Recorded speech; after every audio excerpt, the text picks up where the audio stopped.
Illum qed naraw kif numru ta' bajjiet huma kontaminati bid-dranaġġ u dan huwa riżultat ta' deċiżjonijiet politiċi u mudell ekonomiku li mhux sostenibbli. Kien dan il-messaġġ li waslu d-deputati Ryan Kallus, Rebecca Burch u Mario De Marco waqt konferenza tal-aħbarijiet li saret it-tlieta wara nofsinhar fid-dar ċentrali tal-Partit Nazzjonalista. Ix-Shadow Minister għall-Enerġija, ir-Riċerka u l-Innovazzjoni Ryan Kallus spjega kif fl-2013 Malta kellha l-iktar baħar nadif, però issa numru ta' bajjiet ingħalqu għall-pubbliku. Fost dawn hemm il-bajja tal-Balluta li ilha magħluqa għal madwar xarejn u xorta il-Water Corporation Service qed tfalli milli tieħu azzjoni. Fid-dawl ta' dan kollu Ryan Kallus insista li l-Gvern qed jonqos mid-dmirijiet tiegħu. Pajjiżna għandu bżonn jagħmel rivoluzzjoni sħiħa.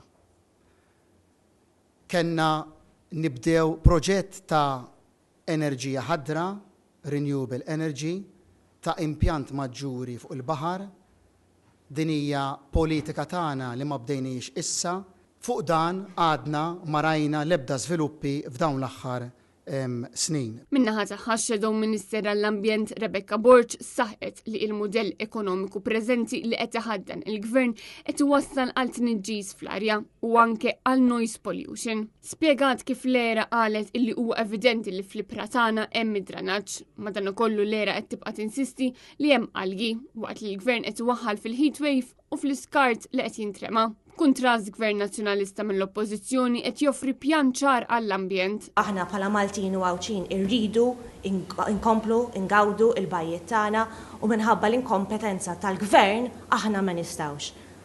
Min-naħa l-oħra aħna bħala Gvern Nazzjonalista ħan ikkommettu ruħna li jekk inkunu fil-Gvern u meta nkunu fil-Gvern immedjatament isir investiment biex l-infrastruttura ta' pajjiżna tkun jiflaħ għad-domanda li hemm bżonn. Shadow Minister għat-Turiżmu Mario De Marco sostna li żieda fil-popolazzjoni ma kienx akkumpanjata minn investiment u għalhekk waslet għal pressjoni kbira fuq l-infrastruttura. Dan wassal għal problemi kbar fil-ibra ta' pajjiżna fi żmien meta pajjiżna l-iktar li jkollu turisti.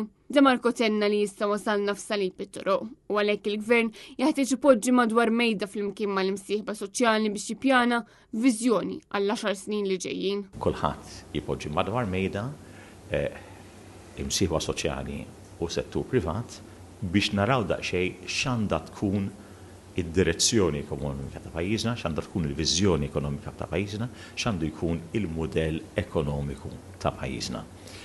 Da ma jistax isir billi is-settur ta' turiżmu jieħu waħdu id-deċiżjonijiet tiegħu. Marija Burch, Net News.